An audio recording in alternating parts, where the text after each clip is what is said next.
Esperamos un momento en lo que se conectan. De acuerdo, no hay problema.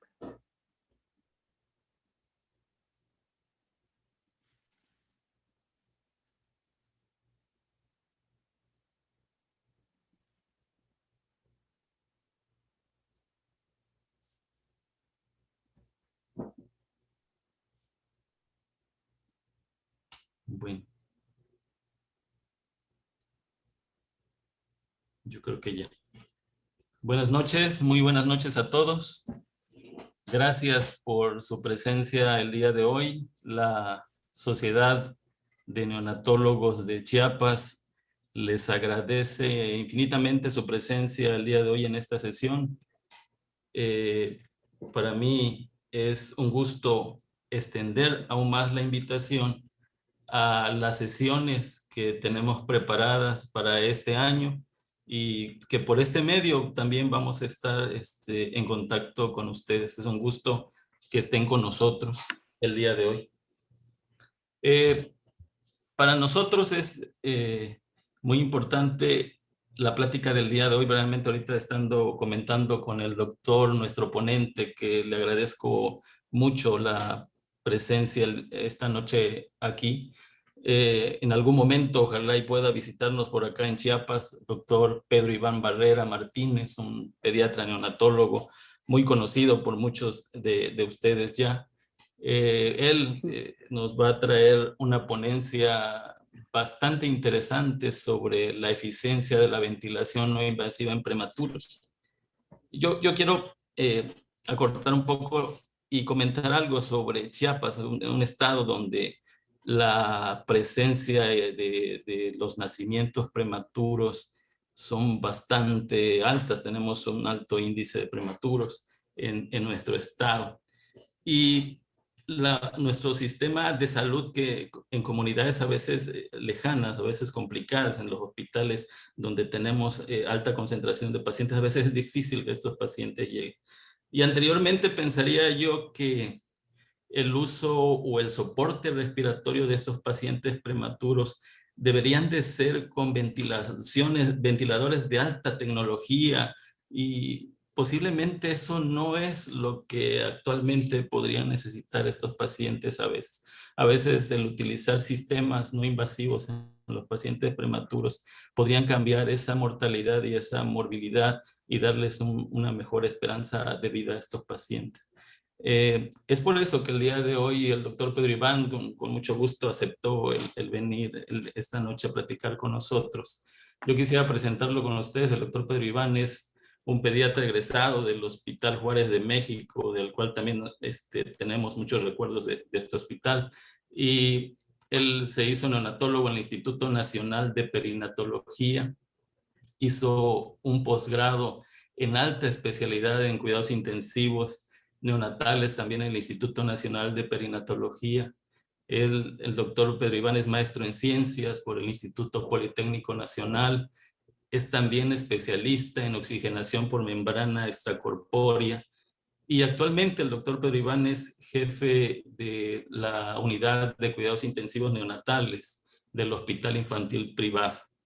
Yo ahorita no tengo más que comentar, más que agradecerle, doctor Pedro Iván, estar con nosotros el día de hoy, y espero que a todos nuestros asistentes, nuestros socios, les interese mucho y les agrade mucho la plática de hoy.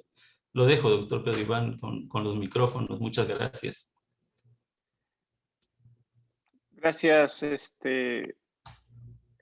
dame un segundito aquí. Bueno, gracias, buenas noches. Pues muchas gracias al doctor, a Chiapas, a la Sociedad de Neonatología de Chiapas. La verdad es un gusto siempre que me inviten.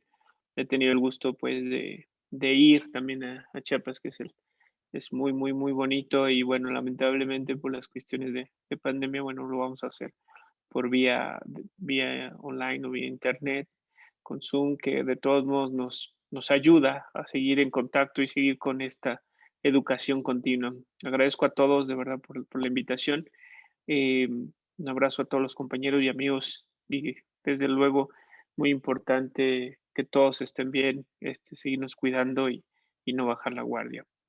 La invitación y la plática de hoy, que es deficiencia de ventilación no invasiva en prematuros, es un tema que creo que a todos los pediatras o neonatólogos nos interesa bastante debido a que no todos contamos con ventiladores de alta tecnología o no es en sí por eso, sino que la ventilación no invasiva ha ido evolucionando año con año.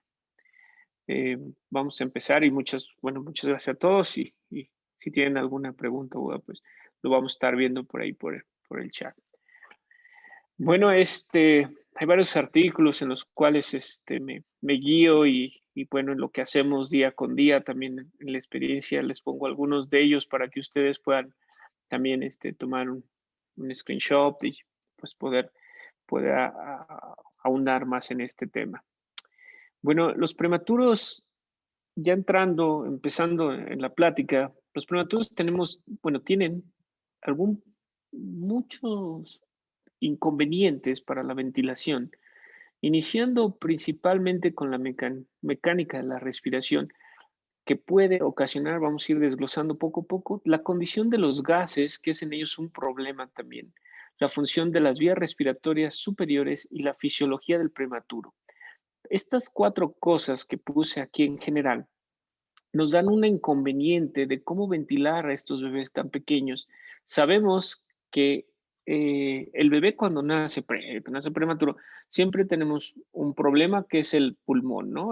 Por ejemplo, en pediátricos han cambiado y dicen, no, pues primero cuando se da RCP o alguna maniobra, primero es lo cardíaco. En adulto igual, primero es lo cardíaco, pero en neonatos sigue siendo la ventilación, sigue siendo el pulmón el primer órgano en sí de choque que necesitamos para que el bebé tenga una buena función. El inconveniente de que si el bebé cuando nace, cuando está haciendo su transición, el primer principal o el órgano de choque, por decirlo así, es el pulmón, entonces ya tenemos un problema, ¿no? Estoy hablando del recién nacido grande, de término, sin ningún problema. Ahora, el prematuro, pues todavía nos complica más porque solamente tiene en su mecánica de la respiración mucho problema, igual en su prematurez. Entonces es muy importante conocer que de acuerdo a la fisiología del prematuro, ya tenemos un problema.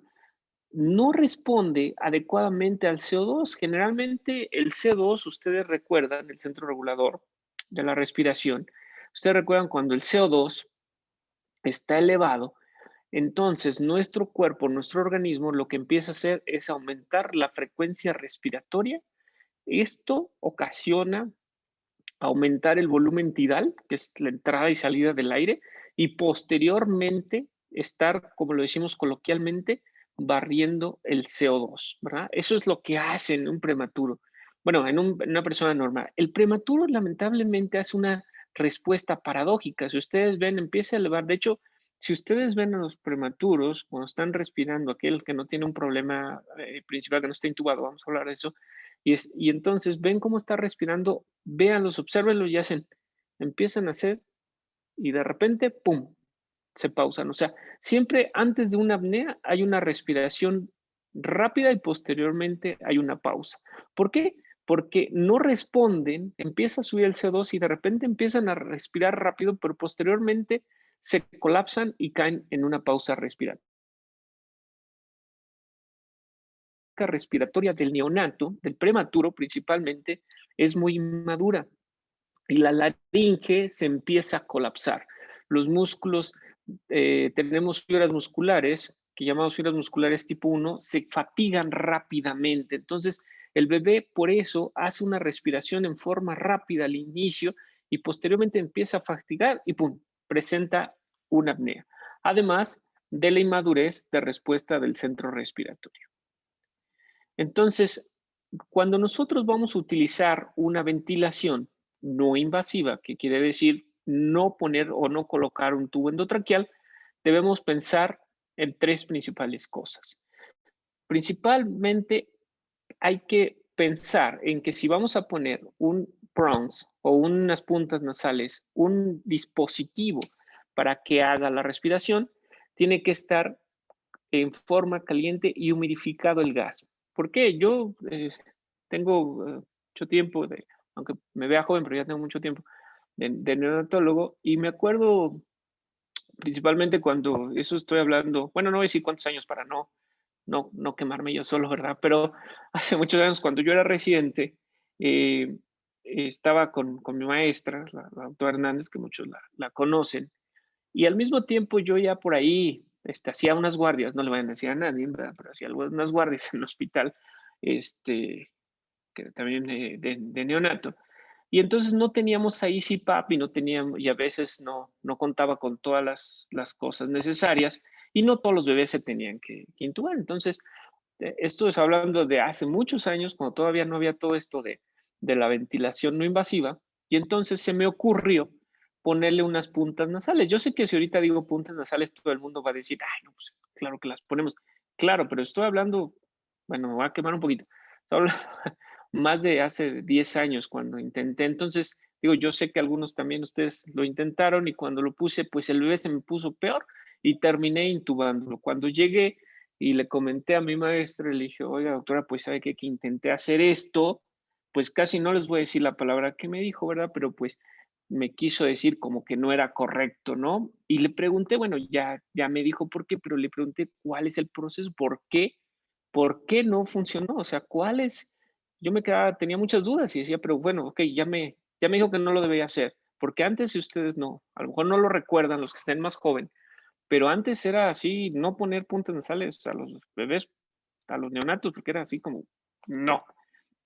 Entonces me dice, es que si tú has visto, y no sé si ustedes han visto, pero cuando colocan oxígeno en los hospitales, véanlo si pueden alguna vez, cuando llegan los tanques de oxígeno a un hospital y lo ponen y conectan la manguera del oxígeno, se congela, o sea, el oxígeno es frío totalmente, frío. Entonces, nuestra nariz y la faringe utiliza, ¿para qué? Para humidificar y calentar el aire que entra. No sé si ustedes cuando hace mucho frío han sentido cómo respiran y dicen, que me dolió de tan frío que está. Entonces, eso es lo que hace nuestra faringe, hablando nariz, boca, todo el concepto de la faringe, para que no entre frío el aire, porque si entra frío el aire, va a paralizar los cilios, va a aumentar secreciones y esto produce que se acumulen secreciones o espasmos en un bebé y puede ser contraproducente. Por eso, cuando me dijo eso, dije, bueno, pues vamos a ver si las podemos humidificar y calentar. Y bueno, y posteriormente ya salieron más estudios donde están haciendo ya hablar ahorita de puntas nasales, ya no es tan loco como en aquel momento donde yo hablé de eso. Otra, pues disminuir un poco lo que es el costo, estoy hablando del trabajo respiratorio, es importante porque necesitamos disminuir el trabajo respiratorio del recién nacido. Y por último, como lo vamos a ver más adelante, es mantener la capacidad funcional residual. Muy bien, vean este diapositiva que comparto aquí con ustedes desde junio de 1971, fue como se empezaba a utilizar el CPAP, ¿no? Ustedes pueden ver, es un artículo bastante ya de años, pero bueno, ahí pensábamos usar la ventilación no invasiva. La ventilación no invasiva, pues estamos hablando cuando hablemos de ventilación no invasiva, hablamos de CPAP nasal, que me imagino que la mayoría de nosotros y todo ya es algo común y es algo que conocemos. La ventilación nasofaringea que utilizamos en bastante tiempo en el Instituto Nacional de Perinatología,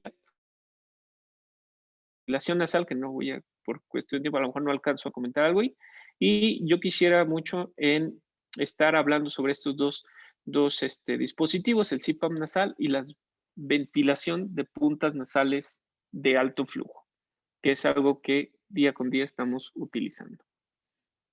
Muy bien. Entonces, bueno, lo importante de la ventilación no invasiva o lo que queremos, la mayoría de los pacientes, cuando queremos colocar ventilación no invasiva, es mejorar la presión positiva continua de la vía aérea, por eso llamado el CPAP. Y bueno, Gregory, que fue uno de los primeros que pudo hacer un dispositivo que veía que estos pacientes, él veía cómo estos pacientes tenían cierta dificultad respiratoria, cómo veía cómo sufrían, y bueno, él implementó unas mangueras de colocación de oxígeno que con esto fue lo inicial para colocar el CPAP. De ahí entonces hemos tenido varias colocaciones. Aquí están unos prongs nasales que utilizamos el CPAP llamado Hudson, ¿verdad? O doble burbuja. Nosotros utilizábamos estas que eran unas puntas largas, ya casi generalmente no las buscamos, no las veo, ya no las fabrican, pero utilizábamos esas que eran nasofaringe. Y algún tiempo algunas personas utilizaban con ventilación con una cánula endotraqueal, que esto ya realmente no se utiliza. Muy bien, es importante cuando utilizamos ventilación no invasiva, es sumamente importante saber qué es lo que vamos a ayudar, qué es lo que vamos a ayudar en estos pequeños prematuros. Y lo principalmente, recordando un poquito, ¿verdad? Del Guyton, página 345, volúmenes y capacidad. No, no es cierto, la verdad no sé qué página sea. Es una broma, pero bueno, desde ahí vemos, acuérdense que tenemos volúmenes y capacidades, ¿no? Y las capacidades son la suma de dos volúmenes. Entonces, la capacidad funcional residual, como ustedes pueden ver aquí, es la suma de volumen de reserva respiratorio y volumen residual. Y esa es la capacidad funcional residual funcional. O sea, ¿qué quiere decir? Que cuando uno está respirando, entra aire, sale aire.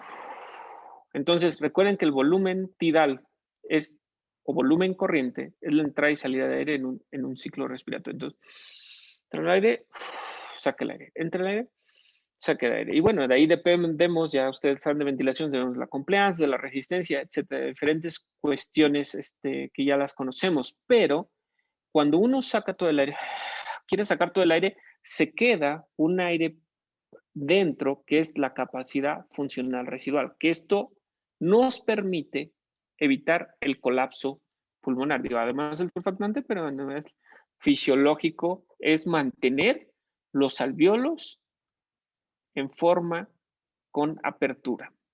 ¿Sí? Es muy importante la capacidad funcional residual. La capacidad funcional residual, volvemos a decir, es lo que se queda o lo que amortigua. ¿Por qué esto? Porque es lo que vamos a manejar en la mayoría de los que utilizamos ventilación no invasiva. Entonces, volvemos a repetir, la capacidad funcional residual es volumen de reserva respiratorio y volumen residual, la suma de dos volúmenes. Muy bien.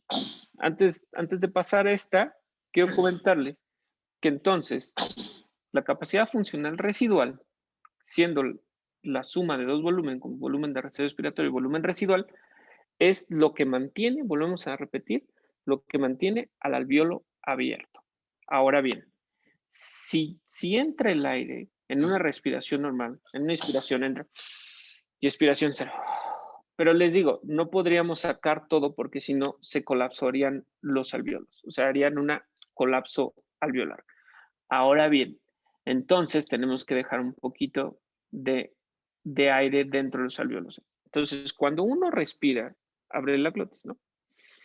Inspira, expira y cierra la glotis. Vuelve a inspirar y cierra la glotis. Eso es lo que hace normalmente cualquier persona y hablando de un recién nacido. Ahora bien, si yo estoy entrando en una inspiración y luego en la expiración saco el aire y este aire, si yo tengo una capacidad funcional residual disminuida, ¿cómo le haría yo para que no sacara todo el aire? Vamos a decir, si tú abres la puerta para que entren a lo mejor los residentes o los alumnos, ¿verdad? Abres la puerta, pero no quieres que salgan, ¿qué vas a hacer? A lo mejor están entrando y saliendo, pero la abres y la cierras rápido, la abres y la cierras rápido. Y la cierras rápido porque no quieres dos, ¿no? O sea, abres y cierras rápido, abres y cierras rápido.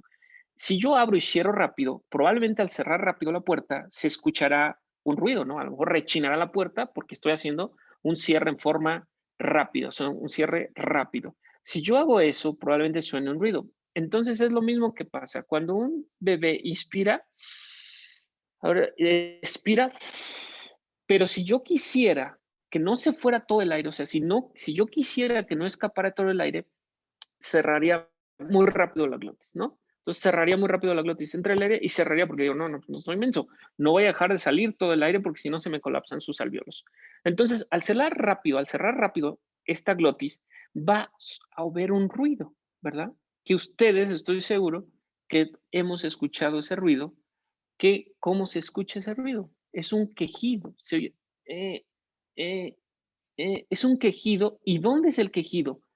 Al expirar, ¿sí?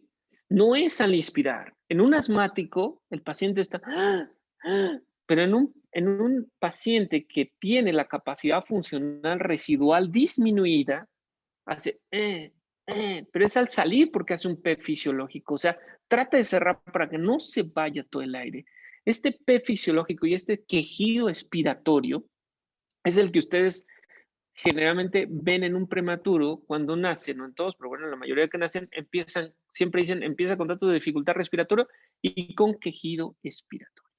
Y muchos decíamos, ¿no? Niño que se queja quiere tubo. Pues sí, pero vamos a llevarlo más allá. Niño que hace un quejido expiratorio, quiere decir, en nuestra mente debemos de pensar, tiene una capacidad funcional residual disminuida, por lo tanto, yo necesito colocar algo para mejorar la capacidad funcional residual y no se me colapsen los alveolos. Y entonces, solo hay 3 enfermedades que disminuyen la capacidad funcional del recién nacido, que es síndrome de estrés respiratorio, taquipnea transitoria del recién nacido y las neumonías. Porque ustedes pueden ver un aspirado de meconio, no está con quejido expiratorio, está como si fuera asmático. O sea, él tiene una hipoxia severa y con falta de entrada de aire. Las que realmente hacen un quejido expiratorio es síndrome de estrés respiratorio, taquipnea y neumonía. Y son en las que nosotros podemos mejorar la capacidad funcional residual, ¿no? Que aquí digo, aquí no anexé, pero bueno, la apnea, que es el colapso, también esto nos mantiene, tendremos que tener abierta entonces otra aquí que me faltaría sería apnea, pero no porque tenga la capacidad funcional residual disminuida, sino por la inmadurez del prematuro. Muy bien, tenemos diferentes prongs o diferentes tamaños de lo que son los prongs. Teníamos esta reglita anteriormente, ¿no? Para uno verificar, ¿no? Porque si estábamos usando los de que se llaman por Hudson, que eran este tipo de prongs, teníamos que checar, ¿no? El tamaño, si es 1, 2 o 3. Ahora actualmente ya vienen los Fisher and Paykel, vienen con una reglita donde uno se pone y ve la diferencia de los prongs nasal y bueno, ya es mucho más sencillo, pero anteriormente utilizábamos esta regla. En este dibujo que lo hice yo, no nos crean, lo copié, es un dibujo donde explicaba posteriormente cómo era anteriormente, ¿no? Ahorita ya tenemos unos sistemas mucho mejor, que por ahí vamos a poner un video, pero este era lo que anteriormente teníamos, ¿verdad? Si ustedes ven, es el blender, que es la mezcla de gases. Posteriormente iba al humidificador, donde precalentaba y humidificaba, y posteriormente la rama inspiratoria, y posteriormente era la rama expiratoria que la sumergíamos en una botellita de agua, ¿verdad? Ejerciendo un PEP, por decirlo así. O sea, una presión al final de la expiración. Ahora bien, me preguntan mis compañeros o los residentes, ¿cómo funciona esto? ¿Cómo funciona el CPAP? Bueno, si tú estás inflando, o sea, si yo digo voy a inflar un globo, ¿verdad? Voy a meterle el aire, entonces agarro un tubito, empiezo a inflar el globo, pero empiezo a hacer un flujo constante, empiezo a inflar el globo, pero si sigo y si sigo y si sigo, se va a tronar. ¿Están de acuerdo? Porque si sigo y sigo y sigo y sigo, va a llegar a una capacidad y se truena. Si tú es porque este es un flujo continuo, o sea, esto se conecta al aire y de aire y oxígeno y manda un flujo continuo que va entrando a la narina. Pero si tú le tapas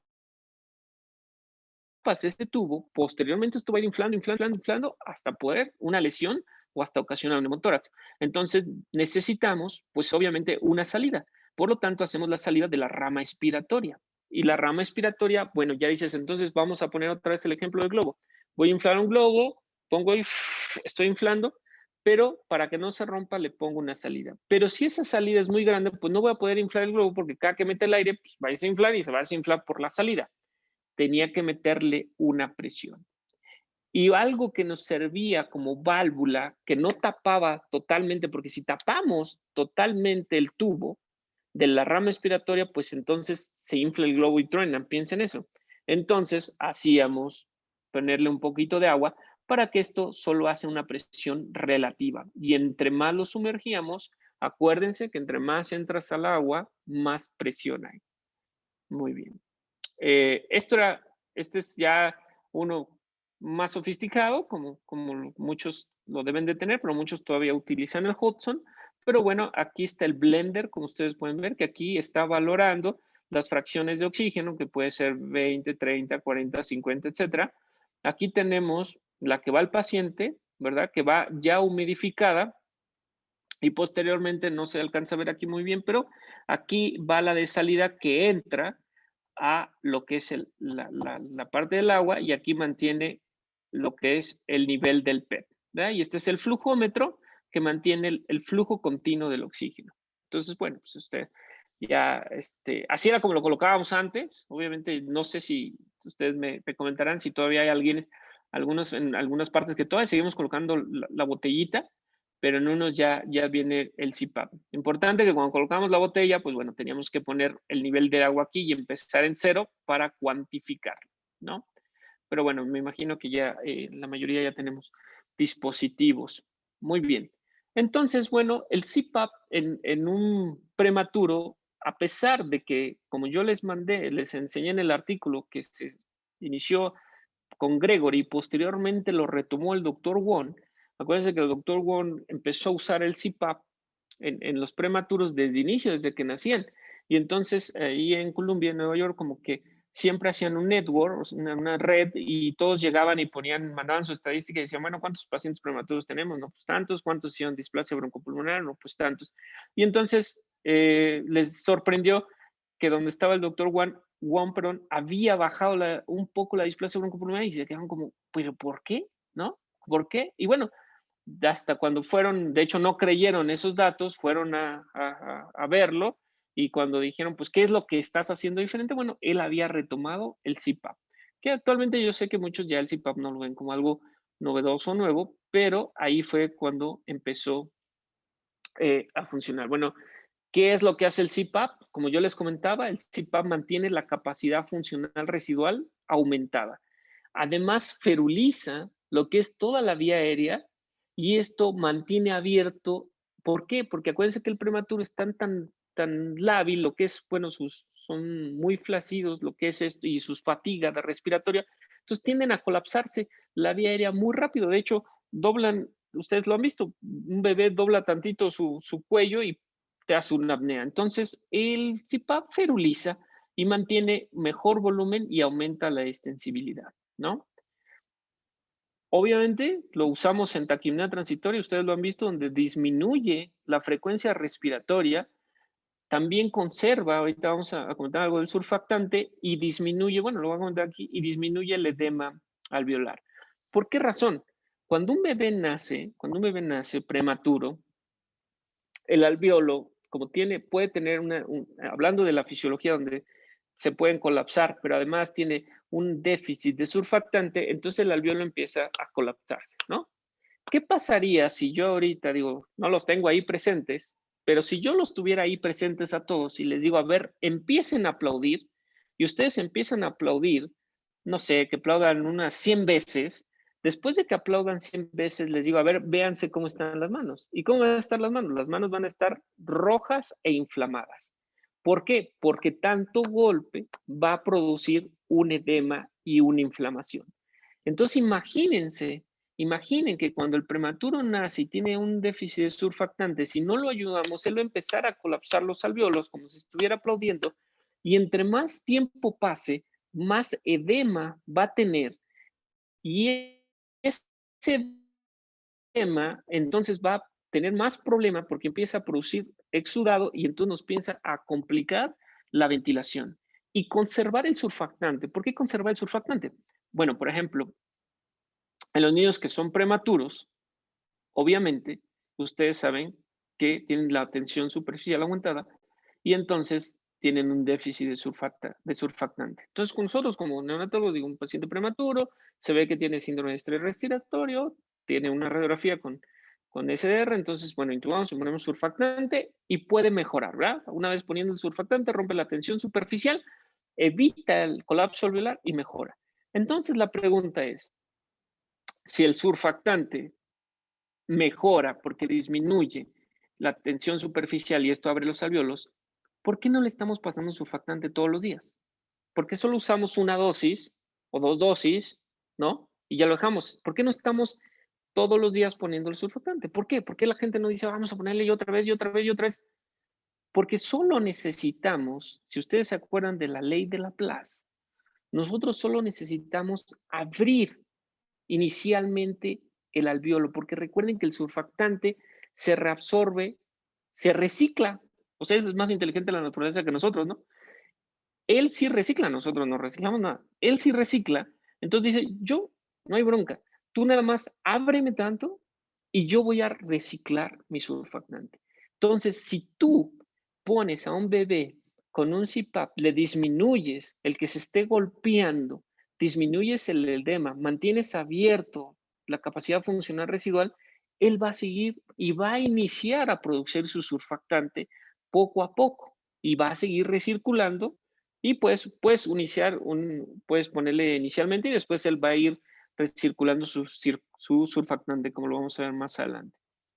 Entonces, bueno, el CPAP es muy importante que mantiene abierta la vía aérea, ¿sí? Va a aumentar y va a disminuir que se fatiguen las fibras, tipo, porque él tiene pocas fibras, se fatigan. Ustedes vean los músculos que tiene un prematuro, los huesitos que tiene un prematuro, se fatiga en forma rápida. No es lo mismo nuestros músculos que tienen una capacidad más alta y esto puede disminuir la capacidad funcional residual. Entonces, él mantiene ferulizado, mantiene abierto el alvéolo, mantiene ferulizado toda la vía aérea para que no se colapse, llega al alvéolo, lo mantiene abierto, disminuye, perdóname, el trabajo respiratorio y mejora la ventilación, perfusión. ¿Por qué? Si se acuerdan, creo que la pasé muy rápido a la diapositiva, pero si los alvéolos, a ver, me voy a regresar rápido a esta diapositiva para que vean la ventilación, perfusión. Aquí está. Aquí está. Miren, cuando un alvéolo está colapsado como este y este alvéolo está mejor, entonces el vaso sanguíneo que pasa por este lado dice, oye, pues yo no sé qué está pasando aquí porque ya no hay un buen intercambio. ¿Por qué? Porque ese alvéolo está cerradito, está no funcional. Por lo tanto, aquí, en este alvéolo pequeño que está colapsado, cierran los vasos y abren este alvéolo que está más grande, porque dice, ¿sabes qué? Voy a abrir al que me está dando mejor perfusión y voy a cerrar al que me está dando menor perfusión. ¿Y esto qué ocasiona? Que si cierran todos estos vasitos y se van cerrando uno, y yo estoy seguro que ustedes han visto algunos bebés que empiezan con un síndrome de dificultad respiratoria o con una taquipnea y que pues no se puede poner CPAP o alguna situación y empiezan a colapsarse los alvéolos, empiezan a cerrar todos esos vasitos y esos vasitos, si ustedes cierran todos los vasitos y los suman todos, se va a hacer una hipertensión pulmonar. Y el vaso grande que abre va a empezar a tener, en teoría, mejor intercambio gaseoso, pero también va a empezar a jalar líquido y esto va a producir un edema alveolar. Entonces, ¿cómo mejora la ventilación perfusión? Abriendo, manteniendo todos los alvéolos abiertos. Si tú mantienes todos los alvéolos relativamente abiertos, entonces los vasos sanguíneos también van a estar abiertos. Entonces, eso es lo importante de que mejora la ventilación perfusión, como lo teníamos aquí. Y como habíamos comentado, el mantener el alvéolo abierto va a mantener que esté recirculando el surfactante. Entonces, ahora bien, vean, este es un esquema, ¿verdad? Un esquema de cómo está siendo utilizado el CPAP. Aquí tiene la mezcla de oxígeno, que trae el oxígeno, esa mezcla es un flujo continuo, va hacia el paciente y la rama expiratoria va a la producción ¿cómo se llama?, de agua para mantener un PEP. Les pongo este dibujito, ¿por qué? Porque esta imagen, ustedes ven en esta imagen, ustedes ven cómo mantienen los anuncios donde está un monito en forma moviéndose, pero si ustedes ven este monito que se está moviendo, no tiene una estructura adentro, no tiene una estructura ósea. Entonces, ¿qué lo mantiene en una forma de erección, en una forma levantado? Pues esto lo mantiene porque está mandando un flujo continuo, ¿sí? Un flujo continuo, pero también tiene una salida, porque si no, si lo sigue manteniendo continuo, tronaría el globo, pero tiene una salida. Pero esto lo que mantiene, vamos a decir, ferulizado. Y esto mismo, imagínense, qué es lo que hace el CPAP en la vía aérea. Mantiene ferulizado. Si yo apago el CPAP o bajo la presión, ¿qué va a pasar? Se va a caer este monito, o sea, se va a colapsar la vía aérea. Muy bien.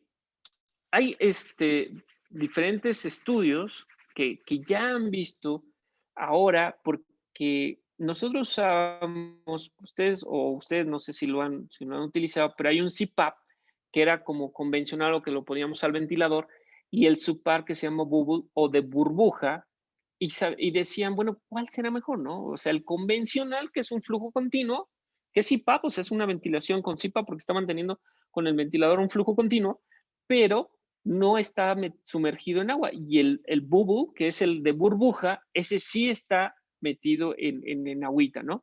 Entonces, al estar valorando esta estudio, hicieron la valoración de un convencional con un Nokia borbotea, y entonces encontramos que hay diferencias entre a favor del que borbotea, como es la frecuencia respiratoria, el volumen minuto y el volumen minuto y nada más la frecuencia respiratoria. En algunos casos la frecuencia cardíaca también mejora. En los demás no hay diferencia, pero solo en estas hay cierta diferencia. Digo, no quiere decir que exactamente uno sea tan mejor que otro, digo, el que tengamos se puede utilizar, pero hay una teoría este, del de burbuja, ¿no? Es una teoría que, de hecho, algunos comentan que ese borboteo hace turbulento el aire y al hacer turbulento hay un tipo de mezcla de aire y eso facilita el intercambio gaseoso, como si fuera, digo, no sé si comentarlo así, pero no quisiera meterles esta idea, pero parece como si fuera uno de alta frecuencia, por decir así, por el borboteo, pero no se ha demostrado realmente si eso hace. Pero hay algo que puedo comentar aquí que se me hace muy interesante. Eh, una vez que estaba en el hospital Jackson en Miami, ahí trabaja el doctor Bancalari, que yo imagino que muchos de ustedes lo conocen, y hace mucho tiempo, digo, ya no voy a decir tanto tiempo, que cada que diga los años me voy a sentir más viejo. Pero, cuando estaba por ahí, pues, me llamaba mucho la atención porque nosotros teníamos la idea de que, no sé, ya en este momento pienso que ya esa idea ha desaparecido, pero nosotros antes teníamos la idea de que, ponle el CPAP y, oye, ya lleva más de una semana, oye, es muchísimo tiempo, ¿no? Híjole, ya hay que quitárselo, o llamas diciendo, no, ya hay que quitárselo. Y entonces a mí me llamó mucho la atención que vi un paciente, un prematuro, que pesó al nacer 800 gramos. El bebé ya tenía, vi ahí la edad y ya tenía más de 2 semanas y seguía con el CPAP. Me llamó mucho la atención que tenía todavía el CPAP y además lo tenía al 21%. Y entonces como que me surgió la duda y dije, ¿por qué tendrá el CPAP? Se veía una frecuencia respiratoria bien, pero y al 21%, o sea, y entonces le pregunté precisamente ahí al doctor Bancalari, ¿verdad? Y me decía, oye, le dije, oye, ¿por qué se queda ahí mucho tiempo? Que me dice, bueno, está al 21%. Trato de no hacer daño con la oxigenación porque está al 21%. No estoy subiendo fracción inspiratoria y el bebé satura adecuadamente. Y digo, entonces, si está saturando adecuadamente, ¿por qué no quitarlo? Me dice, porque este es un bebé prematuro y obviamente el riesgo de apneas va a ser muy alto, aunque tenga cafeína, pero si se lo quito, se lo voy a volver a poner por las apneas. Entonces, mantenerlo así es mejor. Entonces, y vuelvo a decir, entonces, ¿pero por qué lo tiene? ¿Sí las va a hacer las apneas o no las está haciendo? Me dice, bueno, ¿y por qué lo tengo que quitar? ¿Qué le va a perjudicar? Pues, bueno, pues el oxígeno no, porque está al 21%. Y él me comentó que, bueno, eso es en teoría, que al estar también el CPAP manteniéndolo abierto, manteniendo ese golpeteo, esa mantener la capacidad funcional residual abierta, aparte de que evita que el bebé vaya a tener algún cierta de apnea, probablemente, esto no está corroborado, pero probablemente también estimula los factores de crecimiento pulmonar. me comentó que probablemente, no se lo crean al 100, eso fue lo que me comentó, pero de ahí yo cambié mi postura y cuando regresé a México dije, no, ya no hay que quitar el CPAP tan rápido, digo, obviamente con cuidado, pero en estos pequeños, porque teníamos nosotros, no sé si ustedes, pero la idea de quitar el CPAP rapidísimo, ¿no? O sea, como que nos daba miedo y lo queríamos quitar, pero bueno. Entonces, ese es el de doble burbuja. Aquí hay otro estudio donde dice, bueno, ponemos el de doble burbuja o no del doble burbuja. Y vean cómo el de doble burbuja mantiene unas vibraciones y esto es con un flujo bajo de 3 litros y si subes a 6 litros, vean cómo incrementa las vibraciones, o sea, la frecuencia y esto puede aumentar en teoría el volumen, pero no, hasta este momento todavía no hay algo que lo pueda decir exactamente. Bueno, y este es otro del mismo artículo donde mantiene que sí, si el bebé tiene un poquito la boca, la posición de la boca, bueno, sí, sí varía un poco entre que está abierta o cerrada, pero generalmente no recomendamos cerrarle en forma forzosa. El bebé, él solo va a acostumbrarse al CPAP. Muy bien, entonces una indicación para colocar CPAP, lo que nosotros, ustedes ya lo han escuchado y nosotros lo hacíamos, que era el Ensure, ¿no? Que era colocación de surfactante. Aunque ustedes no lo crean, nosotros dimos una primera práctica de Ensure, me acuerdo cuando era residente de neonatología, y parecía algo como, de hecho, cuando hicimos la ponencia, yo era R4 y mi R5 dijo, vamos a hablar sobre surfactante y vamos a hablar de técnica de Ensure. Cuando lo dijimos en ese momento, todos se nos quedaban viendo como diciendo, ¿de qué estás hablando? Obviamente ya lo estaban reportando en otros países, pero nosotros cuando lo pusimos como que yo tampoco lo había hecho, ¿no? Entonces cuando lo pusimos, no, pues en teoría, bla, bla, bla, y toda la gente se nos quedaba viendo como, ¿qué es esto? Pero esto ya se ha ido siendo más rutinario y generalmente hemos encontrado diferentes estudios que obviamente al colocar el Ensure, que es poner, de hecho, ya hay Minix y hay LISA, ¿no? O LISA, si lo quieren decir, que ya es la colocación de surfactante en forma no invasiva o de mínima invasión. ¿Qué es esto? En el prematuro, que tú consideras, porque a lo mejor no tuvo esquema de maduración, porque a lo mejor, según una radiografía con un SDR, entonces tú consideras aplicar surfactante, entonces colocas el surfactante, ya sea por la técnica de LISA, que es colocar por medio de una sonda, colocar el surfactante o vía en tu endotraqueal y posteriormente lo estubas y lo dejas en CPAP. Y esa técnica es el comentado Ensure, que había Ensure en forma que llamamos inmediata y Ensure en forma un poco tardía. Pero la verdad ha tenido buenos resultados.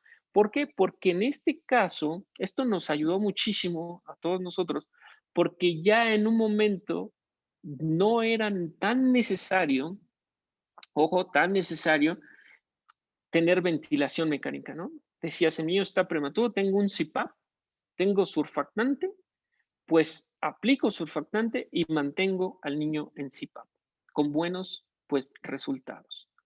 Muy bien, entonces hablando del CPAP, ustedes saben, es de fácil colocación. Sí es importante evitar los efectos adversos que los vamos a ver y tener mucha seguridad para colocar. ¿En quiénes estamos poniendo o seguimos colocando la ventilación no invasiva, como en este caso el CPAP?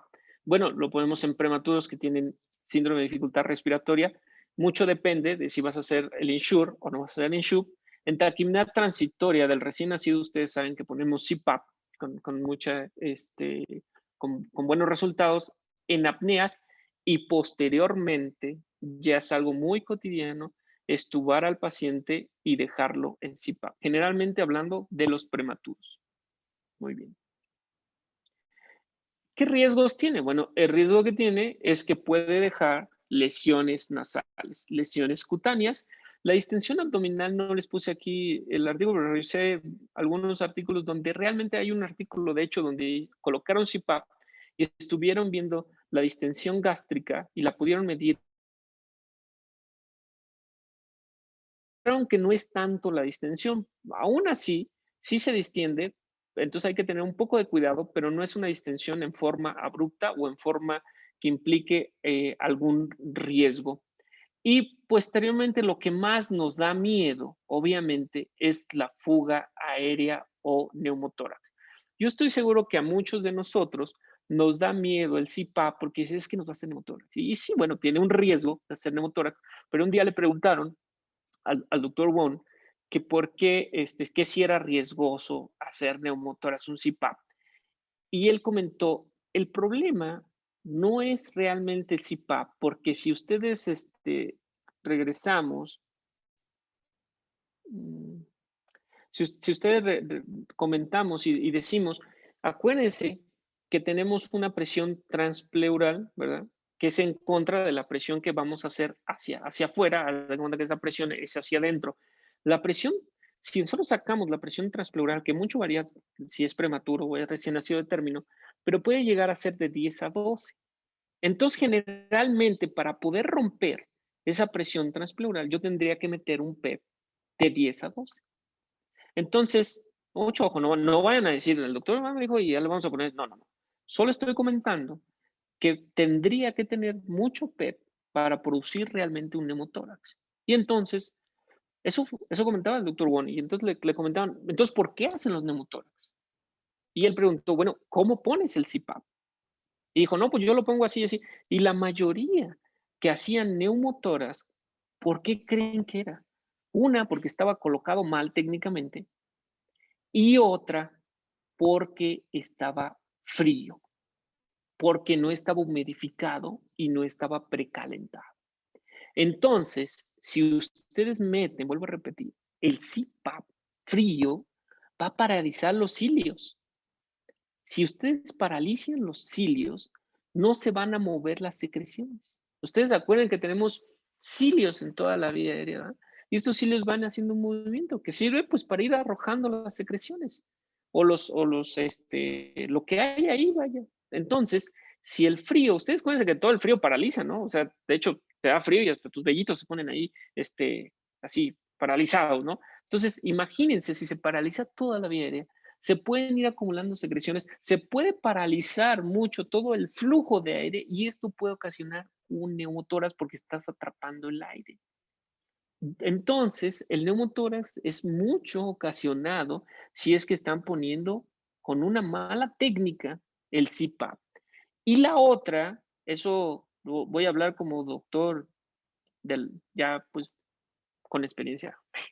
Digo, porque somos doctores que todos los días vemos recién nacidos, somos doctores que todos los días estamos estando en eso. Y no sé, ustedes me pueden compartir también su experiencia, pero yo los que he visto que hemos puesto CPAP y que han hecho neumotórax son en los bebés. Si es que ponemos la técnica bien, si está precalentado, si ponemos bien las puntas, si todo está correcto y todos nos hacen neumotórax, generalmente yo lo puedo decir de mi experiencia, no hay un artículo donde yo diga esto es así, esto los puedo compartir yo, es que lo he visto en los recién nacidos que tienen el pulmón más friable, por decirlo así. ¿Qué sería en un pulmón? Dices, pues, doctor, ¿cómo voy a ver un pulmón friable? Pues en una radiografía no se ve.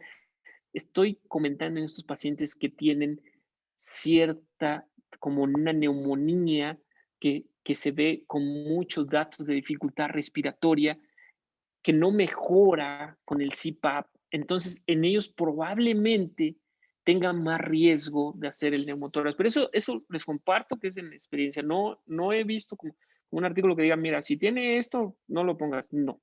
Eso es una parte de mi opinión personal, ¿no? Muy bien. Entonces, muy importante con el CPAP es tratar de no lastimar. Tampoco no ponérselo a los que no necesitan. También te va a hacer un neumotórax que se lo pones a un niño que no requiere y entonces está llorando y no tiene ningún problema, pues te va a hacer una lesión. Hay que estar viendo todos mis residentes que he tenido, que, ya no voy a decir eso, cada que digo eso me siento más viejito. Lo bueno que no lo estoy viendo y entonces no me da pena. Pero la mayoría de que yo les enseño a mis residentes, si ustedes les preguntan, oye, ¿qué te enseñó el doctor Ivanito? Antes de que les diga cualquier cosa, les van a decir, nos enseñó la silla. ¿Y qué es la silla? La silla es una silla normal. No es otra cosa. Les enseño, si hay un paciente que está delicado, inestable, les enseño a quedarnos enfrente del paciente, a colocar una silla y quedarnos enfrente del paciente para observarlo. Es difícil, yo lo sé, pero es la única manera de evitar cualquiera de los riesgos y a pesar de eso hay complicaciones. Sí, adquirir la destreza pues, de colocar CPAP y bueno, como les digo, poner atención en los detalles. Y enfermería es una parte fundamental, es el 50% para que el CPAP funcione. Si enfermería no tiene o no o falta o hay poco personal de enfermería o alguna situación, eso puede ser un problema importante. Entonces, recuerden que las enfermeras son el 50% de nuestro apoyo. Muy bien, hay que ponerlo temprano, obviamente. De hecho, ustedes lo saben, en el RENEO y actualmente hasta en la 8ª edición, bueno, que todavía no sale, pero ya salieron algunos puntos en American Heart. Luego ellos mencionan, si ustedes recuerdan, ¿qué menciona el RENEO? Dicen, paciente nace, ¿no? Pues tiene esfuerzo respiratorio, pero está teniendo dificultad respiratoria de frecuencia cardíaca mayor de 100, pero tiene datos de dificultad respiratoria, CPAP desde el área de tococirugía. O sea, entre más temprano lo pongan, les va a ir mucho, mucho mejor a estos pequeños. Ahora, de hecho, hay un artículo que ya no se los puse, pero si no, si ustedes con gusto, ahorita yo les doy mi correo y quieren que se los mande, está muy interesante. Yo lo estaba leyendo y dije, wow, este artículo está muy interesante porque menciona, fíjense esta parte que menciona este artículo, dicen que el prematuro tiene pues todo lo que es la vía aérea superior muy flácida, muy débil. Entonces, esto tiene mucha tendencia a colapso en forma rápida, ¿sí? O sea, se pueden colapsar en forma rápida. Entonces, comentan que si tú al nacer das presión positiva, pues probablemente puedas también procurar que cierres esta vía aérea o esta glotis porque se colapsa. Entonces, a veces si manda la presión puede haber un colapso y que no dejas que él haga su respiración. Esto está así medio, me quedé así como, ¿cómo? Entonces, ¿cómo está esa situación? Por eso, muchos consideran que en el prematuro, de hecho, ustedes pueden ver en un video del doctor Wong, cuando nace el prematuro extremo, estamos hablando de prematuro de 800 gramos, de prematuro de menos de 1 kilo, el doctor Wong nace el bebé, hace pasos iniciales y antes de darle presión positiva, él coloca el CPAP y el mismo CPAP le ayuda a tener su esfuerzo respiratorio. Y en ese artículo, que no lo coloqué aquí, pero en ese artículo dice que al CPAP se va a relacionar con su respiración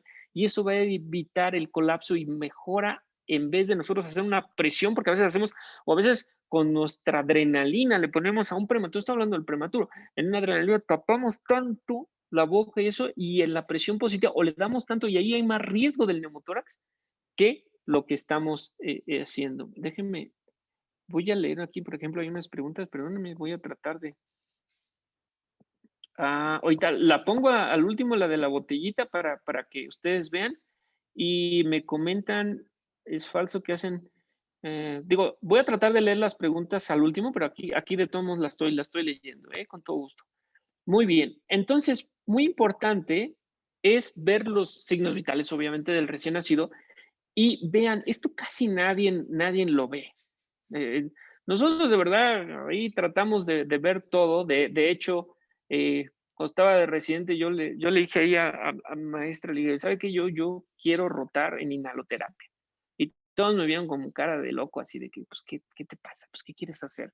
Le digo, yo pienso, y ustedes véanlo, no importa que ustedes ya sean neonatólogos y ya estén de adscritos, vayan a inhaloterapia. ¿Por qué? Yo pienso, como un soldado, ¿verdad? Ustedes ven a los soldados, a los marines, ¿no? A los soldados, si ellos no saben armar su ametralladora, su arma, ellos los ponen a armar su arma. O sea, perdón por la redundancia, pero bueno, los ponen a armar, y entre más rápido, ¿no? Ya ves que les hacen por ahí, y ahí. Y yo me quedé pensando, bueno, ¿por qué hacen eso? ¿Como que para qué o qué? Pues bueno, tienen que saber hasta cómo se arma, cómo se elabora su arma, que eso los va a defender, ¿no? Eso los puede cambiar la vida. Entonces, si ellos no saben, imagínense, yo me puse a imaginar cosas, ustedes disculpen, a veces vuela mi imaginación, pero me puse a imagínense, o sea, va el soldado con su ametralladora y se le descompone, se le cae un tornillo. Ay, este, técnico, ¿me podrías no, hombre, pues lo matan, ¿verdad? Como, ¿quién le va a ayudar? Entonces, nosotros debemos ser igual. Si no sabemos cómo armar un CPAP a nivel de técnico de inhaloterapia, no, oye, le hablas a inhalo, no, a ver, tenemos que armarlo y desarmarlo, igual los ventiladores. Si ustedes arman y desarman los ventiladores de verdad que van a tener un cambio impresionante a decir, oh, ya entendí. Entonces, ¿por qué les digo esto? Porque todos ponemos el, ya está el CPAP, doctor, muy bien, vamos a dormir. No, no, no, no. A ver, vamos a ver que la temperatura esté bien. Vamos a ver que borbotee. Vamos a ver que no condense. Vamos a ver que el frasco no se mueva. Muchas veces no saben. O sea, yo siempre he dicho, cuando un paciente que está estable, inicialmente de la nada empeora, pero probablemente sí sea algo súbito, ¿verdad? Pero antes de eso, también piensa en un error humano o técnico. ¿Por qué? Simplemente porque no hay el 100% de perfecto. No somos perfectos. Y si tú haces una regla de tres, como nos gusta a los pediatras, y pones, a ver, humano no es 100% perfecto. Por lo tanto, el riesgo de que haya un error técnico es muy alto. Entonces, siempre hay que estar checando todo que esté funcionando al 100%. Muy bien. ¿Cómo destetar al CPAP? De verdad, créame que revisé bastantes artículos y muchos dicen diferentes cosas. Y no sé si deberíamos de juntar todos la mayoría de los neonatólogos y poder hacer un flujograma, ¿verdad? De inicio y de destete de CPAP o de ventilación no invasiva. Sería algo muy, muy, muy, muy bueno, muy productivo, porque hay diferentes cosas. Y si yo les pregunto, si yo hago ahorita un cuestionario y les digo, a ver, ¿ustedes cómo destetan al CPAP? No, pues va a decir uno, no, pues yo hasta que mejore, yo hasta que vea esto, yo le bajo el flujo, yo le bajo el PEP, infinidad de cosas. ¿Y qué creen? Todos tienen la razón, porque realmente no hay algo exacto. Algunos comentan, dice, bueno, sí hay que esperar a que mejore, obviamente, el bebé, ¿verdad? Que no tenga datos de frecuencias respiratorias altas, que su frecuencia respiratoria esté mejor, que su saturación, que su gasometría esté bien dentro del parámetro normal, que la radiografía esté bien y que estemos bajando la FiO2. De hecho, nosotros la bajamos hasta el 21% antes de retirar un CPAP, ¿no? Sí podemos. No en todos los casos se pueden. Y algunos otros pueden bajar el PEP, porque tal vez teníamos PEP de 6, lo puedes ir bajando hasta un PEP de 4. Mucho depende de quién lo haga, pero sí sería, como les comento, es bueno tener un buen flujograma, ¿verdad? El retiro, miren, ya no hay dificultad. Si no hay presencias de apneas, es importante porque si todavía está haciendo apneas, pues obviamente no se lo podemos quitar. O de hecho podemos hacer la práctica del retiro y pues bueno, te va a hacer otra vez apneas. ¿En quiénes podemos decir que está fracasando el CPAP? Bueno, en aquellos que a pesar de que tiene CPAP, si lo pusiste por apnea, obviamente yo pongo un CPAP por apnea y el niño sigue con apnea, pues obviamente no está funcionando. Si es un niño que tiene dificultad respiratoria, supongo, y tiene más dificultad respiratoria, obviamente no está funcionando. Si tengo un paciente y tiene CPAP y tiene acidosis respiratoria, no está funcionando. Si tengo más del 60%, aunque en algunos casos han subido hasta el 70% o hasta el 80%, pero nosotros para evitar más lesión dejamos hasta el 60%. Si tengo un paciente con 60%, no me acuerdo, hace unas 3 semanas nació un prematuro de 34 semanas. La mamá no tuvo esquema fíjense cómo hasta yo mismo, ¿no? Yo les digo mis equivocaciones porque pues obviamente no soy perfecto, pero nació este bebecito prematuro, 34 semanas. Cuando nace llora, respira, pues sí presentó cierta cianosis, no le dimos ciclo de presión positiva. Empezó con datos de dificultad respiratoria, entre ellos, que es quejido expiratorio, y no había completado el esquema de maduración adecuadamente. Se lo pusieron, sin ofender a los ginecólogos, se lo pusieron dos, ¿no? Entonces, no estaba tan al 100%, y entonces le pusimos el CPAP. Y posteriormente mejoró, o sea, sí mejoró su frecuencia respiratoria, su saturación estaba adecuada, su radiografía se veía como un SDR entre grado 1 más o menos, pero dije, bueno, voy a darle un poco de tiempo, la gasometría estaba dentro de lo normal, pero lo dejé unas 3 horas, 4 a lo mucho, y le tomo otra radiografía donde ya se veía totalmente un infiltrado fino bilateral homogéneo reticular, el volumen disminuido y obviamente y tenía FIO2 al 80% y dije, pues ya qué me estoy haciendo menso. O sea, este paciente obviamente ya el CPAP no le está ayudando. Obviamente requería surfactante, sí, pero yo en la experiencia decía, si este bebé ya no es ni candidato, tal vez hubiera sido candidato a Insure si lo hubiera hecho inmediatamente. Pero por tardarme a tomar la decisión, este bebé terminó con la aplicación de surfactante pero intubado y estuvo 4 días, 5 intubado. O sea, por eso es muy importante tomar las decisiones a tiempo. Y se los digo yo con franqueza, porque de verdad también hay cosas que nos fallan, ¿no? Eh, bueno, la falla de la estubación, hay muchísimos artículos que ya no hay, siento yo que no debo abundar en esto. Mejora el fallo de la estimulación. Este es un video. Vean, aquí tenemos un niño con apoyo de ventilación no invasiva. Estos ya son los Fisher and Paykel. Ustedes pueden ver ya mejorado. Si ustedes pueden ver aquí es mascarilla. No tenía prongs, porque usamos también, pueden ser prongs o ya hay mascarilla, ¿no? Es prematuro, vean vean qué bonito, o sea, está respirando en una forma muy gentil. Vean cómo está cómodo. Ustedes pueden ver cómo está cómodo. Ponemos su pulpito esterilizado para aquellos que no vayan a empezar a decir, es un fomito. Bueno, se esterilizan.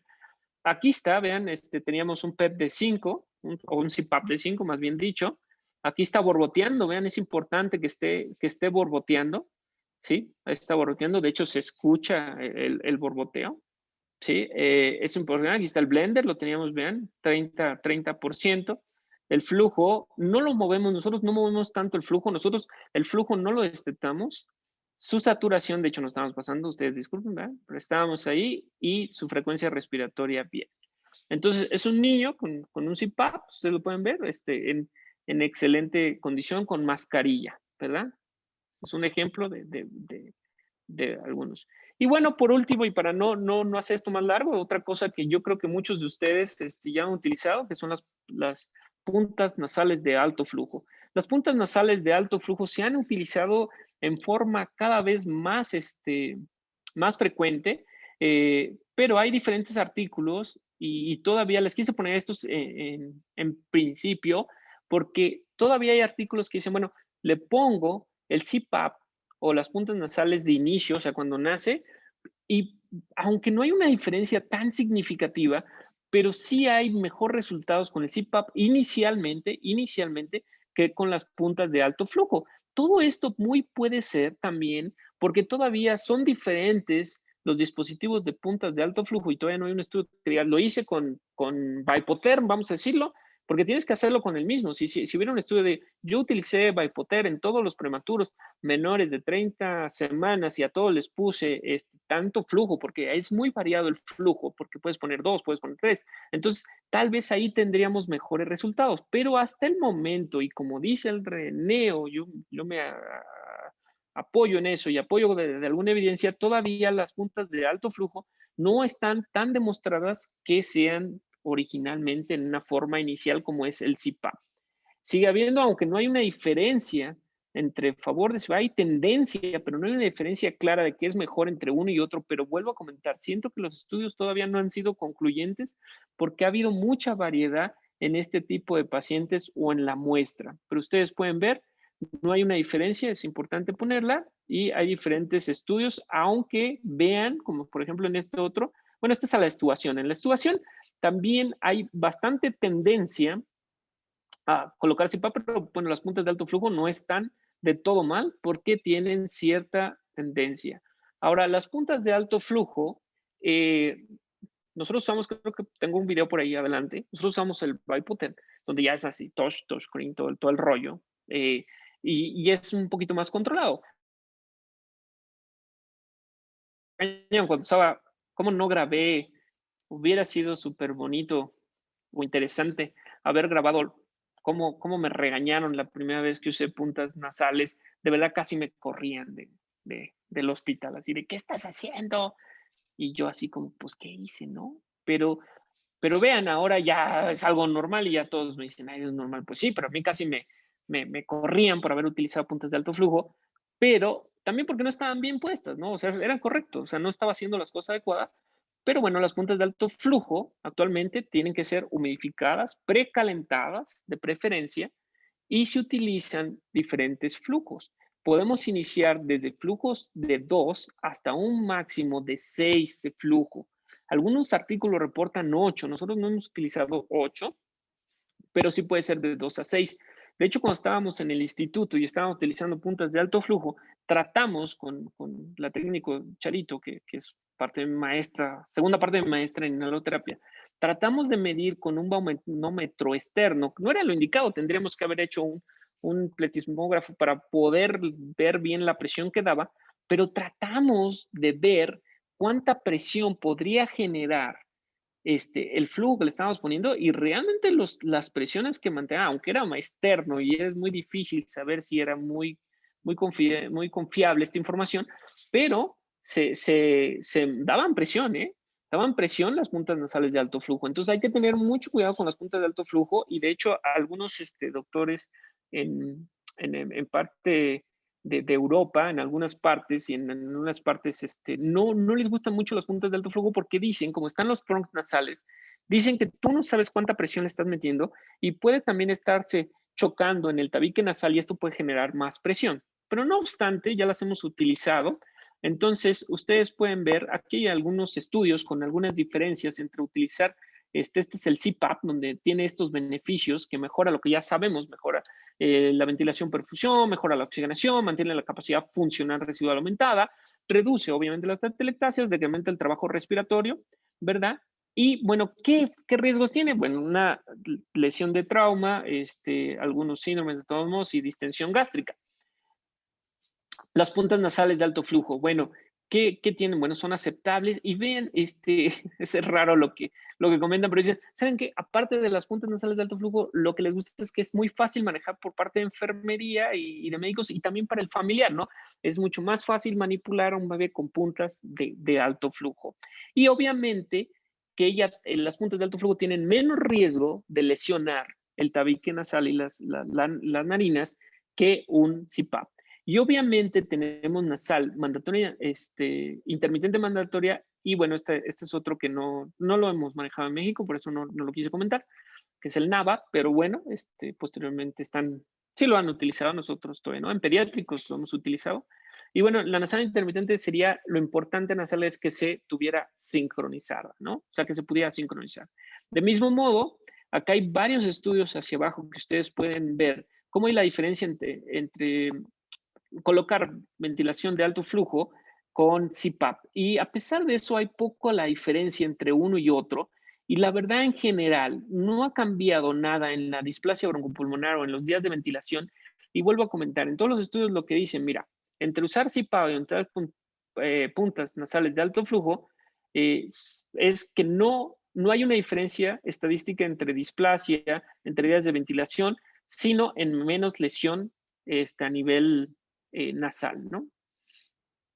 Muy bien, faltan muchos estudios para tratar de ver, establecer algunos datos y mucho comparados de lo que es la alimentación.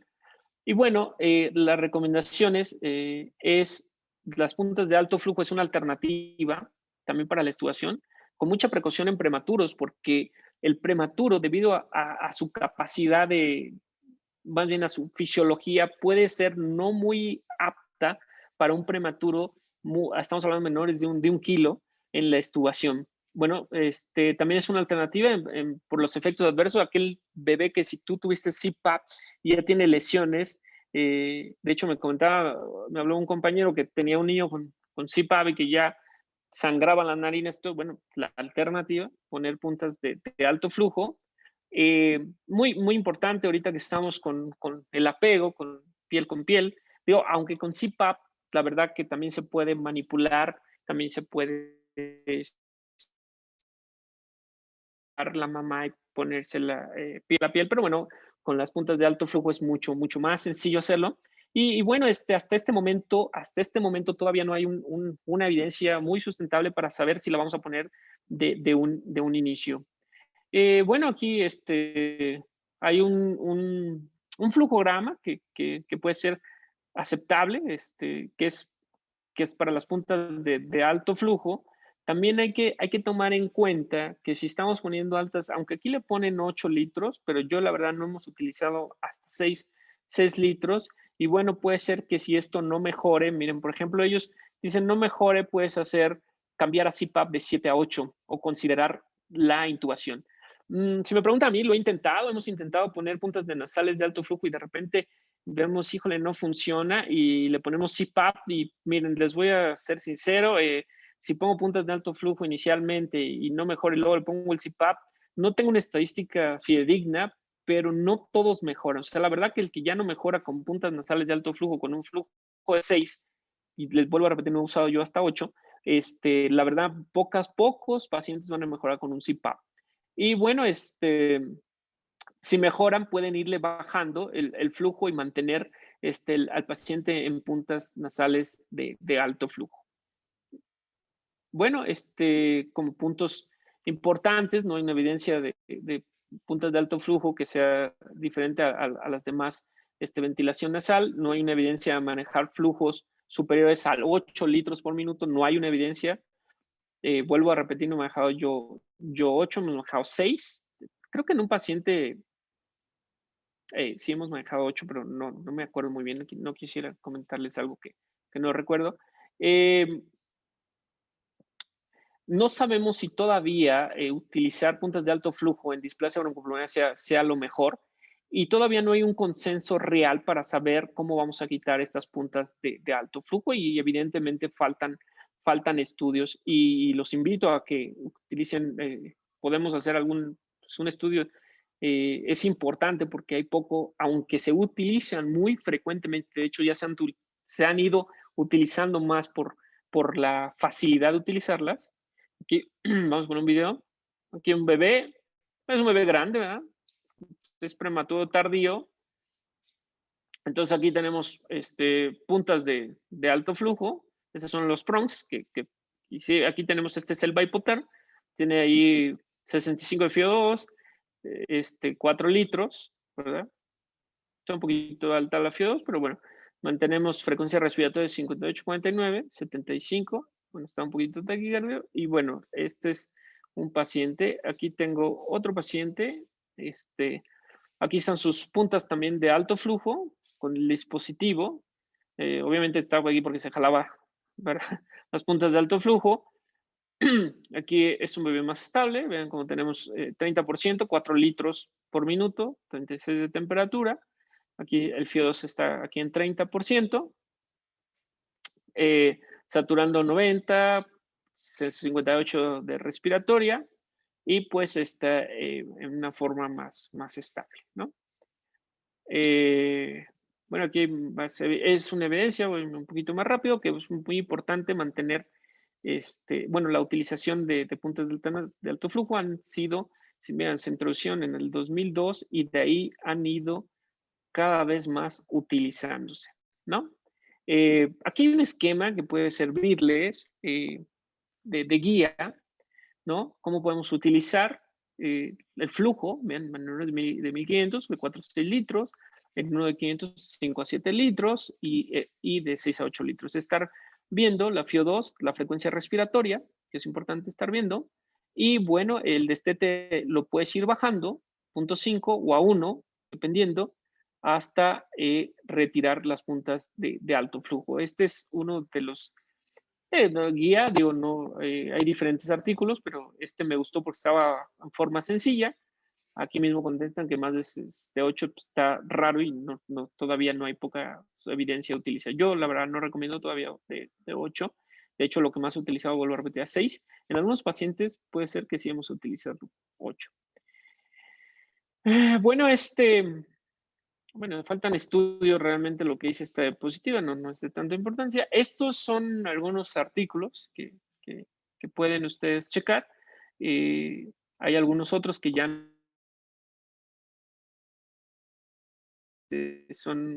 pueden ser de su utilidad. Y pues bueno, este sería todo. Me imagino que tienen algunas preguntas y yo con todo gusto y si las puedo responder, pues adelante. Muchísimas gracias. No, gracias a usted, muchas gracias, doctor. Aparte de las felicitaciones y saludos que tenemos, porque, pues, como sabe, esta plática se transmitió, creo que a nivel nacional también, algunos neonatólogos, compañeros, médicos, pediatras, enfermeras, que estuvieron presentes. Una de las preguntas que vimos en el chat es, en la taquimnea transitoria del recién nacido, ¿con qué nivel de CPAP empezaría? ¿Con qué PEP y con qué FIO2? Hablando Sí, claro. específicamente de taquipnea. Sí. Fíjense que, bueno, referente a la taquipnea, generalmente no es una enfermedad como el síndrome de estrés respiratorio donde necesita que tengas más apertura. Entonces, generalmente empezamos con un PEP de 5, generalmente porque son niños grandes, es muy importante guiarse con una radiografía si se tiene para ver que no esté sobreexpandiendo. Recuerden que tenemos el reflejo de Herring-Brauer y entonces si estás haciendo más la expansión en forma abundante, ¿por qué? Porque estos bebés no requieren tanto incrementar, ¿verdad? O expandir. Entonces, con PEP de 5 podemos iniciar y ya dependiendo de la radiografía o de la frecuencia respiratoria o de su evolución, podemos cambiarlo. Y la FIO2, en estos pacientes ustedes bien lo saben que en una taquimia transitoria el bebé está muy polineico, en ocasiones tiene algún quejido, algún dato de dificultad respiratoria, pero su saturación es correcta. De hecho, es bien importante en una taquimia transitoria de recién nacido, si pueden, le toman una gasometría y está, el CO2 está prácticamente normal, es muy raro, y si el CO2 está elevado, aguas, a lo mejor no está taquimia transitoria. Entonces, y la oxigenación está adecuada, entonces en ellos mantenemos FIO2 requiriendo 30, 35 de acuerdo, a veces empezamos con 40 y de ahí vamos bajando, pero repito, son niños que están oxigenando adecuadamente, entonces siempre hay que evitar, porque recuerden que aunque si es de término, pues si es un prematuro tardío, puede tener deficiencias recales libres, entonces también una hiperoxigenación nos puede afectar bastante en un bebé. Entonces, de acuerdo a la saturación, pero siempre en un niño, si no está con hipoxemia, no hay que empezar alto la FIO2. Otro de los comentarios que hicieron fue en relación a los neumotórax ocasionados por el CPAP nasal. ¿Es falso Sí. entonces que un bebé que esté muy irritable, que tenga llanto, podría ser el causante brevemente del neumotórax en estos pacientes? Es difícil decir si es o no por el llanto, porque ustedes lo saben, a veces hay bebés que nacen sin necesidad de ciclo de presión positiva o nacen y hacen un llanto y hasta eso mismo puede ocasionar cierta fuga aérea. Pero la verdad, el bebé siempre va a estar un poco irritable. Acuérdense que en la fisiología del CPAP estás inflando en forma constante, es un flujo continuo, pero tienes una válvula escapatoria, o sea, tienes el tubo que va ¿cómo se llama? A la porción del agua y donde está saliendo esa presión, o sea, tienes un liberador de presión. Creo que donde cometemos la falla es en aquel niño que está muy irritado, que está llorando y que pensamos que como está llorando, pensamos que está fugando y llega alguien y le cierra la boca en forma forzosa, y tal vez eso sí puede ocasionar que hagas una presión constante y eso puede ocasionar o incrementar el riesgo tal vez del CPAP. Estos bebés dejen un poco que se tranquilicen, que se adapten. Ellos cuando se adaptan dejan de tener tanto llanto y tampoco es necesario estar tapándole de agua con nada, porque si ustedes recuerdan, después de que el niño se estabiliza, que se acomoda el CPAP, de hecho podemos darles de comer y no hay un riesgo de que está comiendo y también hacen hemotoras, ¿no? Y pues tratarlo de mantenerlo lo menos manipulado, porque acuérdense que llega el paciente, le pones el CPAP, desde aquí que le ponen las puntas, todo se está manipulando y muy práctico, digo, con las compañeras enfermeras que quiero mucho, ¿verdad? Pero les digo, ya, manténganlo ahí tranquilo, ya no lo manipulen. Ay, doctor, déjame el cambio de pañal, déjame la mano. Y se irrita un poquito más. Y acuérdense que un poquito de datos de dificultad respiratoria o de hipoxemia, pues irrita al paciente. Y ahora lo que les digo a las enfermeras es, háganle todo lo que sea, para que a lo mejor en psicología inversa digan, no, mejor lo dejamos un ratito. Eso mejor. ¿Sí? Pero bueno, me ayudan Sí, mucho, sí, ¿eh? Es sí. broma para las compañeras, de verdad, las quiero mucho y de verdad ellas me ayuda muchísimo. Hay otros de los comentarios que nos hacían sobre el CPAP desde el área de tococirugía. Muy pocos hospitales, por ejemplo, haciendo el comentario de aquí en Chiapas, muy pocos hospitales tenemos la posibilidad de tener áreas especiales en el área del quirófano donde podamos instalar un sistema de CPAP nasal. Y posteriormente el siguiente problema es trasladar a ese paciente con CPAP nasal desde las áreas de tococirugía a nuestras áreas de UCIN. ¿De qué manera hacer sin perder esa capacidad de funcionar residual que ya habíamos establecido en ese paciente y posiblemente en el traslado perderla, ¿no? Es una de las cosas que nos comentan. Sí, claro. Obviamente que si tú pones, como había comentado, del que estarle golpeando con los alvéolos, si lo pones desde la TOC o el CPAP, es sencillo. Si tú tienes un CPAP o tienen en su unidad un CPAP, lo puedes transportar con CPAP. No hay un problema. Necesitas solo, vean, necesitas solo quererlo transportar con CPAP y necesitas solo el tanque de oxígeno. Punto. O sea, no hay una necesidad de decir, o sea, obviamente que no tenga CPAP, ¿no? Pero si tengo CPAP y le digo, o sea, si voy a recibir un bebé prematuro que considero que puede ser pretérmino tardío, que tenga un riesgo, yo le puedo decir a la unidad de cuidados intensivos o donde estén, me puedes bajar el CPAP, ¿verdad?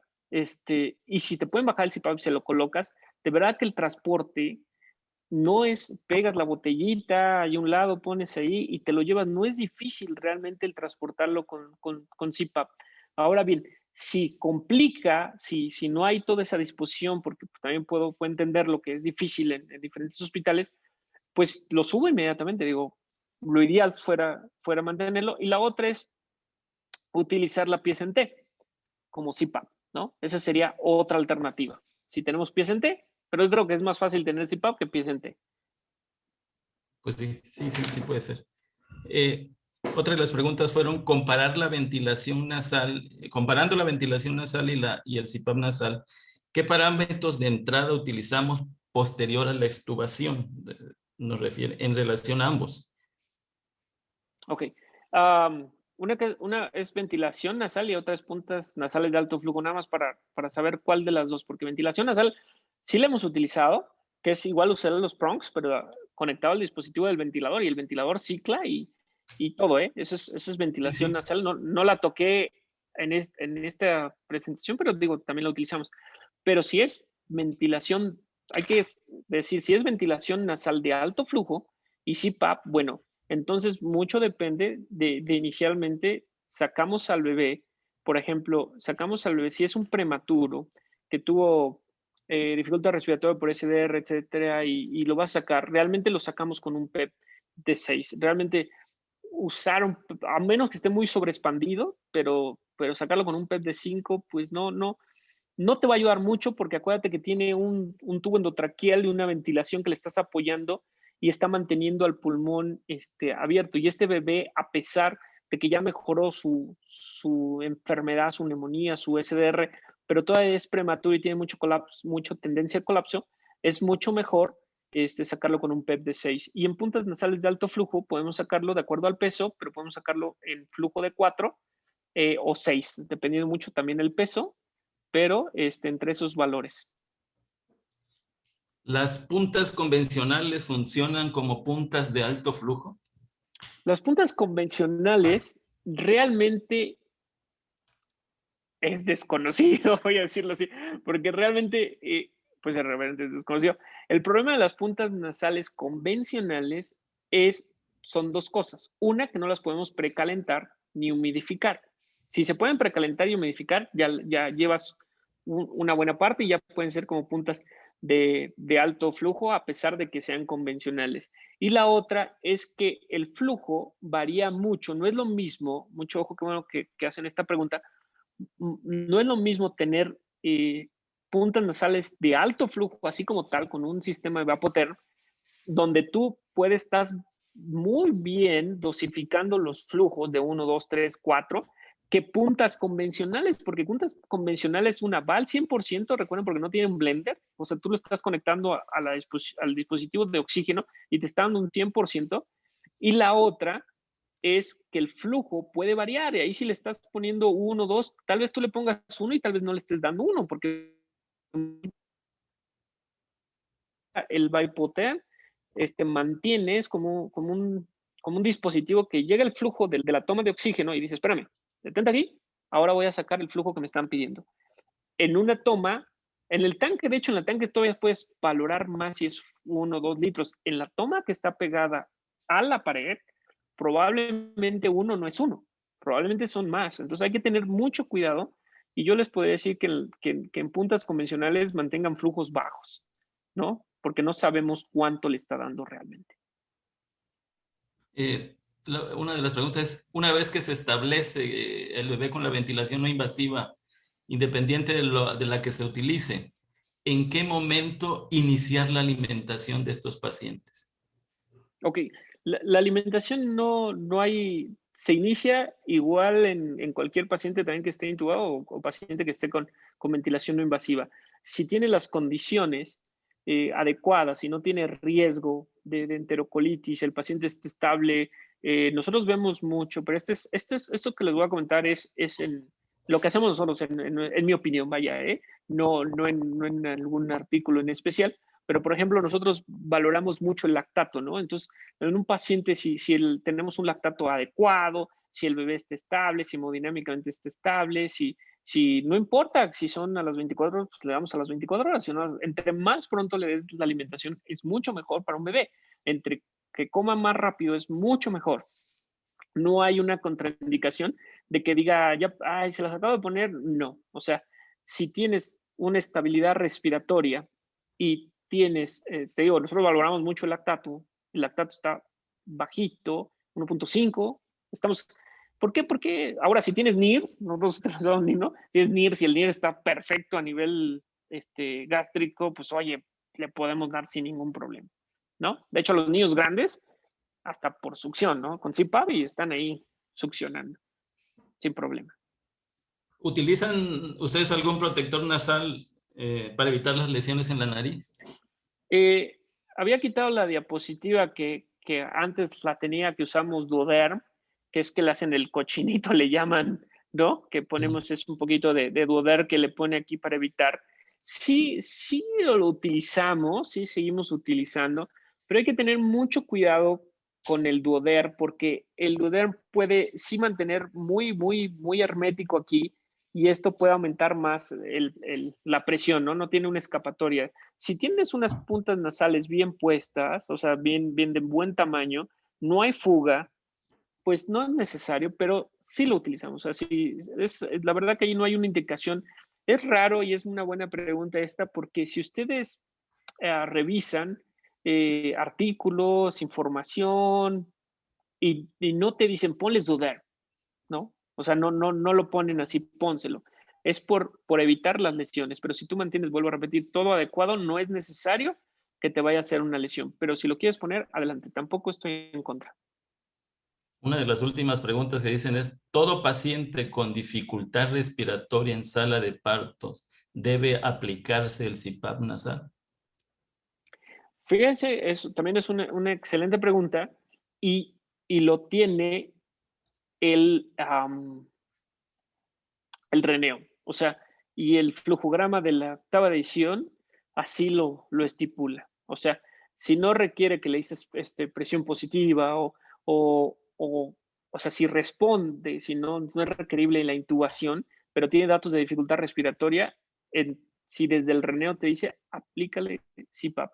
Y fíjense, vean bien cuando sale este flujograma, en la octava edición, es bien interesante que no dice, si es prematuro, ponle, ¿no? O sea, tiene 36.5, ponle. Si tiene 38, ponle. No.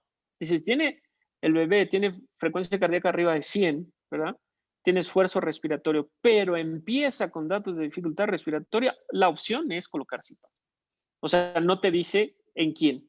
Y dice la opción, pero ya lo está poniendo en el flujograma desde la sala de toco. Entonces, es adecuado ponérselo. Nadie va a decir lo contrario. Y vuelvo a decir, entre más pronto lo pongas ahora, es CPAP, ¿no? O sea, el niño es de término, bueno, pretérmino, tardío o de término y está con datos de dificultad, le pones el CPAP desde la sala de partos, después te lo llevas, ya no requirió. Es unas puntas, ¿no? No es la intubada, ¿no? De hecho, a Sí, sí. veces, en la UCIN, en diferentes instituciones, me llegaban mis compañeros y decían, oye, llegaba el bebé intubado y el bebé ya moviéndose, ya ni necesitaba el tubo y hasta se lo quitamos, ya el bebé ya estaba como si nada. Y mis compañeros o mis compañeras, ay, perdón, es que lo intubé. ¿Sabes qué? Yo le decía, no importa. Digo, o sea, obviamente no quieres lesionar al bebé, pero si en ese momento lo requería, bueno, porque solo el que decide es el que está ahí, ¿no? Y posteriormente no hay inconveniente, si no lo requieres, se lo quitas. Si lo requieres, se lo dejas, ¿no? Uso del CPAP en el síndrome de aspiración meconial. En pacientes con, con meconio, es difícil pensar en la opción del CPAP inicialmente, porque recuerden, la fisiología, y volvemos a comentar, del CPAP es mejorar la capacidad funcional residual. Y la capacidad funcional residual, como yo lo comentaba, solo en 3 enfermedades realmente se marca mucho, que es neumonía, taquipnea y síndrome de estrés respiratorio. El meconio tiene otra fisiopatología. El meconio es atrapamiento de aire y son alvéolos que están pegados con el meconio, entonces haz de cuenta que está como un chicle, vaya, está el alvéolo, se le pegó el meconio y está atrapado así, entonces está atrapado así. Entonces hay que tener mucho cuidado porque en un paciente con síndrome de aspiración de meconio le puedes poner encima y en ese tiene más riesgo de hacer neumotora o que empeore. Yo creo, había por ahí en algún artículo que revisé y había que si es un paciente con una aspiración de meconio que es muy, muy leve, que no tiene tanta dificultad respiratoria, que su oxígeno está adecuada, que solo tiene cierta taquipnea, probablemente se pudiera utilizar. Pero realmente los aspiradores de meconio son pacientes que hay que tener mucha precaución porque se te van a poner graves. Y tal vez puede empezar con un poco de datos de dificultad respiratoria, pero en horas van a tener una hipertensión pulmonar severa. ¿Se puede usar el CPAP sin un sistema Blender? Gran parte, es una de las preguntas de los Sí, asistentes, pero por ejemplo en Chiapas también tenemos ese problema, no tenemos un sistema Blender, usamos el sí. CPAP Hudson y no podemos medir la fracción inspirada, el aporte de oxígeno en los pacientes. ¿Se puede utilizar así? Si lo utilizamos, se puede utilizar así, pero obviamente le estamos dando, pensar que le estamos dando el 100%, ¿no? Porque no hay blender, o sea, le estás dando el 100%. Y la otra es que puedes utilizar, nada más no digan que dije yo porque los de Inhalo me van a regañar, pero se puede utilizar utilizando el ventilador, pero que sea de doble burbuja. O sea, ¿cómo le vamos a hacer? Agarras del ventilador mecánico, agarras la inspiratoria, se la colocas al Hudson y la expiratoria, en vez de colocarla al ventilador, la vas a meter a la botella de agua. Y ahí estás teniendo un CPAP doble burbuja con un blender, porque estás utilizando el ventilador como blender y como humidificador y calentar, porque si recuerdan, la rama inspiratoria que viene del ventilador, hay una rama inspiratoria en el ventilador y va primero a la unidad térmica, de ahí sale otra de la misma rama inspiratoria y esa se la pones a un lado de la rama inspiratoria del CPAP de Hudson y la expiratoria, en vez de colocarla al ventilador, la metes al agua. Y entonces pones el ventilador en CPAP y estás utilizando el ventilador como un blender. Digo, pues si quieres mantener humidificado, precalentado y con fracción de oxígeno, es la mejor opción. Sí, algunas ocasiones lo hemos utilizado de esa manera también, Y yo, para yo llegué a utilizar el utilizar humidificador. varias veces así. Y si no, la otra, pues hay que decirle al gobierno que compre CPAP, es mucho más barato que compre ventiladores, ¿no? Sí. Si tienes creo que es del mismo asistente, dice, si usas si no tienes el blender, ¿a cuántos litros de flujo voy a colocar el flujómetro de oxígeno? Si yo tengo un Ok, sistema Hudson, por ejemplo, un sistema Puritan ahí, y trato de disminuir la FiO2, ¿a cuánto de flujo lo voy a usar? es muy importante que si es de doble burbuja, que obviamente aunque no tengas blender, estamos pensando que tienes la rama inspiratoria de nuevo y la rama inspiratoria de la botella de agua, ¿de acuerdo? O sea, aunque tengas el Puritan, ¿no? Sí, O lo sí, que le estés poniendo, pero tienes una rama inspiratoria y una rama inspiratoria en la botella de agua, ¿de acuerdo? bien. Entonces, si es así, los flujos en litros, puedo usarlo igual, de 5 a 6. O sea, no pasa nada, que esté borboteando, no pasa nada porque es el mismo flujo que estuvieras colocando en cualquier dispositivo, ¿sí? Pues de hecho, cuando te llevas al paciente de la toco y nada más tienes poniendo aceites, ¿se me explicó? El tanque de oxígeno directo. Y ese no tiene ni blender ni nada, o sea, sí te lo Sí, sí. llevas. Del área de tococirugía, cargas tu tanque de oxígeno y tienes su rama inspiratoria y la otra va a la botellita y le estás poniendo 6 a 7 de flujo. Ese no Sí, varía, sí. independientemente de lo que utilices. Muy bien, doctor. Creo que esta fue la última pregunta. No queda más que ¿Sí? agradecerle. Hay más, en el chat hay más comentarios, más felicitaciones y saludos para usted. Y, No, pues muchas gracias. y pues Sí, no queda más que agradecerle, doctor. Bastante educativa la plática. Hemos aprendido bastantes cosas nuevas aquí. Y pues no queda más que agradecerle. Muchas gracias, doctor. No sé si tiene un último comentario que darnos. sí, bueno, no, muchas gracias por la invitación. Trato de hacerlo más fácil de la explicación que puedan.